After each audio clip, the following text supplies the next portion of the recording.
Hello, welcome to all of you. मैं एक बार फिर से स्वागत करता हूं आपके अपने चैनल एमएस कैरियर क्लासेस पर। तो आज हम लोग प्रेजेंट इंडेफिनिट का एक स्पेशल वीडियो यहाँ पर देखने वाले हैं, जिसमें से हम लोग कुछ बेसिक रूल जानेंगे जो बहुत ही इंपॉर्टेंट है। उसको जानते हैं हम लोग, लेकिन ये नहीं जानते हैं कि वो वास्तव में होता क्या है। उसको हम दूसरी भाषा में समझते हैं और फिर उसके साथ में हम लोग कुछ ऐसे सेंटेंस देखेंगे जो इस रूल से थोड़ा से परे होते हैं। जो नियम हमने पढ़ लिया है वो होते हैं प्रेजेंट इंडेफिनिट के, लेकिन उस नियम से थोड़ा हटके होते हैं। वो क्या होते हैं, तो आइए बिना किसी देरी के हम लोग शुरू करते हैं प्रेजेंट इंडेफिनिट का एक स्पेशल सा वीडियो। ओके, तो आप लोग तैयार तो है ही और मैं भी तैयार हूं, तो दोनों लोग तैयार हैं, तो शुरू करते हैं फिर ना। तो शुरू करने से पहले हम लोग आपको बता दें कि आप ये जानते हैं प्रेजेंट इंडेफिनिट हम पढ़ रहे थे, ठीक है, पढ़ रहे हैं प्रेजेंट इंडेफिनिट। और प्रेजेंट इंडेफिनिट में क्रिया की कौन सी अवस्था यूज होती है? क्रिया की अवस्था यानी वर्ब की बात की जाए तो आप लोग वर्ब याद कर ले भैया। क्रिया की अवस्था तो ये यूज होती है कौन सी? ये यूज होती है फर्स्ट, यानी क्रिया की फर्स्ट फॉर्म जहां दिखेगी वो होगा प्रेजेंट इंडेफिनिट टेंस। फ्यूचर वाला छोड़ करके, नहीं तो फ्यूचर में भी विल सेल लगा होता है उसके साथ में। तो अगर ऐसे बिना किसी हेल्पिंग वर्ब के फर्स्ट फॉर्म लगी है तो उसे बोलेंगे कौन सी टेंस? Present indefinite tense. अंग्रेजी से इसको ऐसे आप पहचान सकते हैं। जब आप नरेशन यानी डायरेक्ट पढ़ेंगे, एक्टिव पैसिव पढ़ेंगे, तो वहां पर समझने में बहुत हेल्प मिलेगी भैया आप लोगों को। अब देखिए, आप लोग ये पढ़े हैं कि क्रिया में एस लगाते हैं या तो ईएस लगाते हैं। कब लगाते हैं? जब एक वचन होता है तब, बहुवचन होता है तब नहीं लगाते हैं। तो आप एक रूल जाने, अगर सब्जेक्ट जो है वो क्या है? प्लूरल है। कैसा है? प्लूरल है। तो भैया आपकी जो वर्ब होगी वो भी होगी कैसी? प्लूरल। रुक जाओ बच्चा, प्लूरल। आजकल गलतियां कुछ ज्यादा हो रही हैं। तो सब्जेक्ट अगर यानी एक वचन करता है तो एक वचन का क्रिया होगा, और अगर बहुवचन का करता है तो क्रिया किसकी होगी? बहुवचन की होगी। ये आपको ध्यान में रखना है। तो लिखते फिर, अगर सब्जेक्ट कैसा है? सिंगुलर है, सिंगुलर, ठीक, एसआईजी लिख दिया, सिंगुलर समझ जाओ। और फिर ये वर्ब भी कैसा होगा? वर्ब भी होगा सिंगुलर, ठीक। तो आप इस तरह से समझ सकते हैं, सिंगुलर, सिंगुलर, ठीक, एन लिख दें।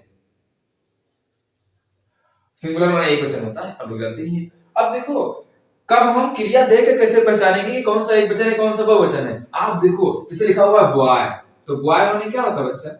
बॉय माने होता है लड़का। इसको बहुवचन बनाना है तो कर देते हो बॉयज। कर देते हो कि नहीं कर देते हो? यानी अच्छा, बॉय क्या है? नाउन है, किसी एक विशेष जाति होती है जिसे लड़का कहते हैं। तो एक लड़के का नाम लिया आपने और उसमें जितने भी लड़के होते हैं सब आ जाते हैं। लड़की बोला तो सब आ गए, तो ये कॉमन नाउन है। कैसा नाउन है? Common noun.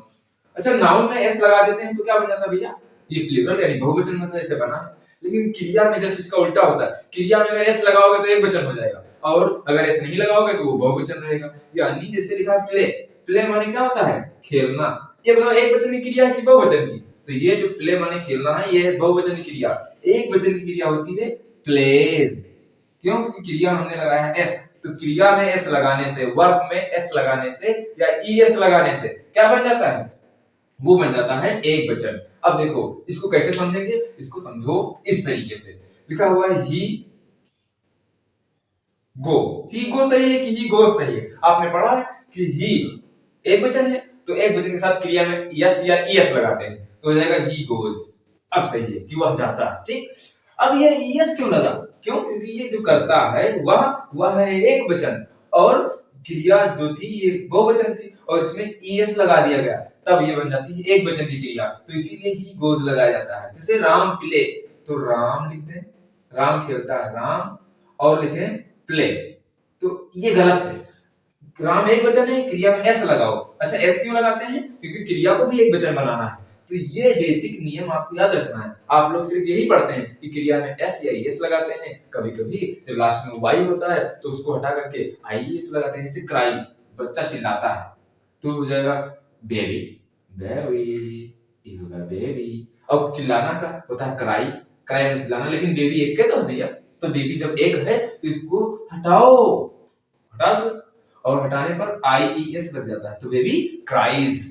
लेकिन बच्चे चिल्लाते हैं, बहुत नन्हे मुन्ने हैं, बउआ टाइप के, तो वो हो जाएगा बेबीज। अब इसका बच्चे का बहुवचन बनेगा तो वाई हट जाएगा। क्या हट जाएगा? वाई। तो वाई यही हटा रहे हैं, वाई हटने पर आई एस यहाँ लग जाएगा और ये बहुवचन बन जाएगा। क्या हो जाएगा? क्राई। इस तरीके से अब ये बेबीज बहुवचन हो गया और क्रिया भी बहुवचन की हो गई। अगर क्रिया का बहुवचन बनाना है तो इसमें आईएस लगाना है। अब आपको शायद ये समझ में आ गया होगा। ये बेसिक है, जरूरी है, इंपॉर्टेंट है, आपको ये चीजें जाननी चाहिए क्योंकि आप जब आगे पढ़ेंगे, कंपटीशन में जाएंगे तो वहां पर ये सब फिर से पढ़ेंगे। फिर जब कोचिंग में आपको पढ़ाया जाएगा, पैसे देकर के आप पढ़ोगे, तब वहां पर आपको समझ में आएगा, अरे हाँ ये तो मैंने पहले पढ़ा ही नहीं, ये तो बेसिक था, ये किसी ने ऐसा बताया ही नहीं। तो आप लोग आज जान लो कि इस तरीके से ऐसा होने वाला है। अब हम इसको मिटा रहे हैं और एक ऐसी चीज बताते हैं जो प्रेजेंट इंडेफिनिट में के अंतर्गत आता है। लेकिन लेकिन लेकिन क्या लेकिन? उसका नियम कुछ अलग होता है। जैसे मैं एक सेंटेंस लिख रहा हूं, वो सेंटेंस है मुझे तैरना नहीं आता। मुझे तैरना नहीं आता, हम गाना नहीं गाते, नहीं गा के सुनाते। मुझे तैरना नहीं आता, ठीक है। अब ये सेंटेंस है मुझे तैरना नहीं आता लेकिन मुझको आता है, मैं तैर सकता हूं, ठीक, घुटने घुटने पानी में। अब यहां पर देखो, इसमें दो क्रिया है। एक है या मुझे तैरना नहीं आता या मैं तैरना नहीं जानता। लोग जानता नहीं, तब समझोगे कि हाँ दो क्रिया कहां से है, नहीं तो हम समझाएंगे तुम समझोगे कि दो क्रिया नहीं है। तो मुझे तैरना, तो मुझे ना लिखो, लिख दो मैं तैरना नहीं जानता। बात दोनों एक है ना, जानता हूं। अब इसमें दो क्रिया है। कौन कौन क्रिया पूछूं मैं? एक है जानना और एक है तैरना, दोनों काम है। अच्छा, क्रिया जितनी भी क्रियाएं हैं सब में ना आता है कि नहीं आता है? तैरना, उठना, बैठना, लेटना, दौड़ना, खाना खाना, पढ़ना, तो सोना जागना, ये सब क्या क्रिया सब में ना आता है। बात करना। फिर अब देखो यहाँ पे ये जो क्रिया है इसमें ना डायरेक्टली ऐसे जानना होता है लेकिन जानता आया है, पता आया है, तो ये मुख्य क्रिया हो जाएगी। ये जानना जो है जिसमें दो क्रियाएं होती हैं, या तो उसमें क्या करते हैं, इसके लिए सेंटेंस हाउ टू से लगाते हैं। इसे यहाँ पर होगा सबसे मुख्य क्रिया ये है, तो हो जाएगा आई, सब्जेक्ट हो जाएगा, और जानने के लिए डू नॉट लगाते हैं, आई डू नॉट। अब नहीं आया नेगेटिव के लिए डू नॉट लगेगा। नेवर अगर आता कभी नहीं तो नेवर लगता है, तो आई डू नॉट, क्या तुम do not no, I do not no, मैं नहीं जानता हूं। अब क्या? तैरना, स्विम, दो ऐसे नहीं लगेंगे भैया, ये हो जाएगा I do not know how to swim. Yes, how to swim, यानी इसको कहेंगे मैं नहीं जानता हूं कि कैसे तैरा जाता है। इसको इस तरह से करेंगे। इसी तरह से होगा मुझे पढ़ना नहीं आता, या मैं पढ़ना नहीं जानता हूं, फिर भी वैसे होगा I do not know how to read, मुझे लिखना नहीं आता, I do not know how to write. तो इस तरीके से आप लिख सकते हैं क्या सेंटेंस, और सेंटेंस को अंग्रेजी में बना सकते हैं कि अगर आपको बोलना हो मुझे ये करना नहीं आता, मुझे वो करना नहीं आता, आप मुझे बहाना बनाना नहीं आता, तो आप इस तरह से बता सकते हैं कि I do not know how to dash. Dash का मतलब होता है जो करना नहीं आता, वो आप लिख सकते हैं, ठीक। तो ये सेंटेंस आपको इस तरह से आप बोल सकते हैं अंग्रेजी में, और आपको मिलेंगे भी, बोलचाल की भाषा में मिलते हैं, साथ साथ में ट्रांसलेट मिलते हैं, और कोई एग्जाम देने आते हैं वहां पर भी ऐसे पूछ लिया जाता है, तो आप आराम से कर सकते हैं कि नहीं कर सकते हैं? हाँ कर सकते हैं भैया, बताया जाएगा कि तुम क्यों नहीं कर पाओगे, इतना कठिन थोड़े ना कि कर ना पाओ तुम लोग। बहुत होशियार बालक, होशियार प्रवृत्ति के बालक हो आप लोग, ठीक। और तुम लोग एक बालक साहब बीड़ी, बालक साहब बीड़ी जानते हो? तो यहाँ पर आइए शुरू करते हैं दूसरा वाला। अच्छा, एक हम देखते हैं जिसमें आदत सी दिखाया जाता है। जैसे लिखा है आदत को प्रकट करना, उसे पास्ट इंडिपेंडेंट लोग ज्यादा पढ़ेंगे। जैसे पक्षी आकाश में उड़ा करते थे, या मैं स्कूल पैदल जाया करता था, मैं ये किया करता था, मैं वो किया करता था। ऐसा करने पर पास्ट इंडिपेंडेंट ज्यादा होता है। लेकिन अगर पूछ लिया जाए कि पक्षी उड़ा करते हैं, ये आ जाए कि प्रेजेंट में अगर आदत दर्शाई जाए तो वो कैसे करेंगे? हो जाएगा जैसे पक्षी उड़ा करते हैं, तो ये है। लेकिन अगर इसका दूसरा क्या होता है, ये पक्षी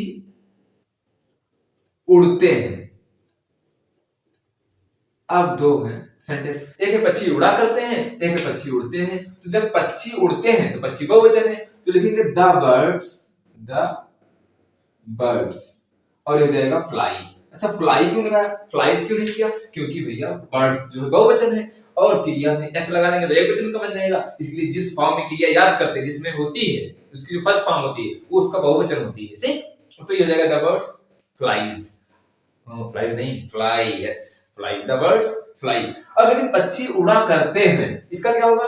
तो यहाँ पर क्या करना है आपको, बस आर्टिकल रिमूव कर देना है, जो द लगा है द हटा देना है, सिर्फ हो जाएगा बर्ड्स पक्षी फ्लाई, इस तरह से करना, बस इसका हो गया। खासकर आदत वाले वाक्य मैंने बताया पढ़ोगे कहां, पास्ट इंडेफिनिट में, वहां पर यूज्ड टू लगाते हैं। क्या लगाते हैं? यूज्ड टू, यूज्ड टू या किया करते थे वो किया करते थे। ठीक, और यूज्ड टू ना लगाओ तो उसके यहाँ पे वुड भी लगा सकते हो। क्या लगा सकते हो? वुड। इसको वुड नहीं पढ़ते हैं, इसको पढ़ते हैं वुड। और तो आप इस तरह से इसको वुड लगाओ या तो यूज्ड टू लगाओ। मैं स्कूल पैदल जाया करता था, I used to go to school on foot. ठीक, इस तरह से आप कर सकते हैं। तो हमें बताइए कमेंट करके कि ये आपको समझ में आया कि नहीं समझ में आया। अगर नहीं समझ में आया तो मैं किस तरह से आपके लिए बेहतर कर सकता हूँ, क्या कमी रह गई यहाँ पर, वो भी कमेंट करके बता सकते हो। मैं आपका आभारी रहूंगा। तो आज के लिए इतना ही, और साथ में तो thank you for joining us.